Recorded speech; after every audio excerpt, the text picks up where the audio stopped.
আসসালামু আলাইকুম। এখন দেখতে পাচ্ছি যে ছেলে মেয়েদের মধ্যে অনেক ধরনের অদ্ভুত আচরণ দেখা যায়।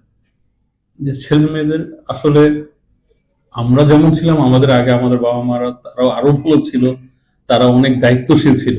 এবং এখন দেখতে পাচ্ছি যত দিন যাচ্ছে ছেলে মেয়েদের দায়িত্ব জ্ঞানহীনতাটা একটু বেশি দেখা যাচ্ছে, এবং তাদের পারস্পরিক শ্রদ্ধাবোধ, স্নেহ, মমতা, মায়া এগুলো কিন্তু লোপ পাচ্ছে ইদানিং দেখা যাচ্ছে।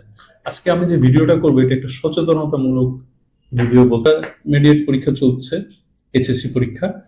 দেখতে পাচ্ছেন যে পরিবেশে বা আবহাওয়ার বিভিন্ন সমস্যার জন্য ছেলেপেলে পরীক্ষা দিতে চাচ্ছে না।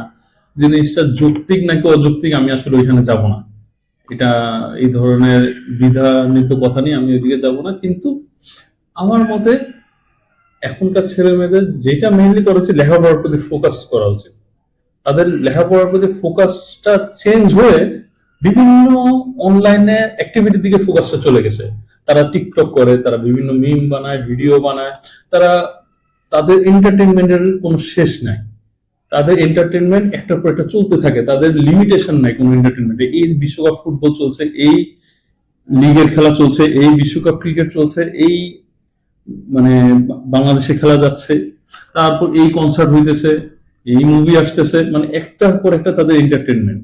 তাদের কোথায় তাদের থামতে হবে, কোন জিনিসটার উপরে তাদের ফোকাস দিতে হবে এটা তারা বুঝে না আমার যেটা মনে হয়। ফোকাস দিতে হবে এটা তারা বুঝে না আমার যেটা মনে হয়। এবং আমার মনে হয় এক্ষেত্রে গার্জিয়ানদের এখন একটু হলেও শক্ত হওয়া উচিত। তার নিজের বাচ্চা কাচ্চা কি করতেছে, ঠিক মতো চলছে কিনা, ঠিক মতো লেখাপড়া করছে কিনা, কাদের সাথে মিশছে, এটা আমার ধারণা গার্জিয়ানদের এটা অবশ্যই এখন দেখা উচিত। কারণ অনেক ক্ষেত্রে দেখা যায় গার্জিয়ানদের অবহেলার জন্য ছেলেমেয়েরা খারাপ সঙ্গে চলে যায়। যেমন এই যে এখন আবহাওয়াতে লেখাপড়া বা নিয়ে সবাই বলছে যে সমস্যা, পরীক্ষা কিভাবে দেবে। অনেকে তো পরীক্ষা দিচ্ছে, সবাই কিন্তু আন্দোলন করতেছে না। আমি বলতেছি না আন্দোলন করা উচিত নাকি উচিত না, সেটা আমি বলতেছি না, কিন্তু অনেকে তো পরীক্ষা দিচ্ছে, বলতেছে কোশ্চেন এই সহজ হয়েছে, কোশ্চেন কঠিন হয়েছে, বাট পেরেছি, পড়লে পারা যায়, অনেকে বলতেছে। কারণ অনেকে বলতেছে যে মানে এমন ধরনের যুক্তি দেখাচ্ছে, তাদের আসলে বোঝা উচিত কোন জিনিসটা রাইট, কোনটা রং, কোনটা লিমিটেশন, কোনটা তার দায়িত্ব। এই জিনিসটা আসলে বুঝতে হবে। আমরা স্টুডেন্ট, আমাদের মেন কাজ লেখাপড়া করা। তুমি টিকটক করো, তুমি ভিডিও করো, তুমি এক্সট্রা কারিকুলার অ্যাক্টিভিটি করো, তুমি সব করো। আমার কথা হচ্ছে তুমি সব করো, প্রত্যেকটা জিনিস করো। তুমি যদি অভিনেত্রী হও, তুমি নাটক করো, সিনেমা করো, তুমি যা ইচ্ছা করো। তুমি ভালো খেলাধুলা করলে খেলাধুলা করো, কোনো সমস্যা নেই। কিন্তু তুমি স্টুডেন্ট, তোমার মেইন ফোকাস হতে হবে লেখাপড়া করা। লেখাপড়া করে তুমি যা ইচ্ছা করো, তুমি রাজনীতি করো, কোনো সমস্যা নাই।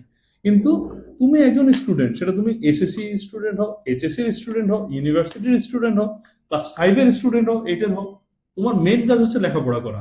তারপর তুমি বাকি সময় তোমার এক্সট্রা কারিকুলার অ্যাক্টিভিটি যা ইচ্ছা করো। তুমি তোমার লেখাপড়া ঠিক রেখে যা খুশি করতে পারো। কিন্তু তুমি লেখাপড়া সারা বছর করবা না, তারপরে সে তুমি বা একটা ভুল সিম্পেথি পাওয়ার চেষ্টা করবা। তুমি তোমার ব্যাচে দেখা যাচ্ছে যে 70% স্টুডেন্ট পরীক্ষা দিতে রাজি, তুমি দিতে রাজি না, এটাকে তুমি ভুলভাবে আন্দোলনের দিকে নিয়ে যেতে যাবে। এটা আসলে অন্যায়, আপনার এটা ঠিক না। আমরা স্টুডেন্ট ছিলাম, আমরা জানতাম যে আমরা কিভাবে পড়ালেখা করছি। আমরা হয়তো সারা বছর পড়ি নাই, কিন্তু পরীক্ষার আগে 3-4 মাস আমরা কিভাবে পড়তাম সেটা আমাদের মনে আছে। তো অবশ্যই একটা স্টুডেন্টের প্রথম যেটা, সেটা হচ্ছে তার বুঝতে হবে তার কি দায়িত্ব, তার কোথায় ফোকাস দেওয়া উচিত, এটা তার বুঝতে হবে। এবং অবশ্যই তার ব্যবহারটা মার্জিত হতে হবে, স্টুডেন্টদের মতন হতে হবে। স্টুডেন্ট হয়ে তুমি যদি মানে একটা রাস্তার লোকের মতন ব্যবহার করো, তাহলে আসলে সেটা আসলে তোমার জন্য মঙ্গল বয়ে আনবে না। এবং ফিউচারে তুমি এটা নিয়ে সাফার করবা। তুমি এখন অটো পাস করো বা যাই করো, তুমি যেভাবেই পাস করো, নকল করে পাস করো, ফিউচারে তুমি আটকাবাই, 100% আটকাবে, এটা কোনো সন্দেহ নেই। যদি না আটকাতো, তাহলে যদি পড়ালেখা না করে সবাই ভালো রেজাল্ট করতো, তাহলে সবাই ডাক্তার ইঞ্জিনিয়ার হতো, সবাই বড় চাকরি করতো। সেটা তো হয় না। সুতরাং অবশ্যই তোমাকে তোমার দায়িত্ব, তোমার লেখাপড়া ঠিক মতো করতে হবে। ধন্যবাদ।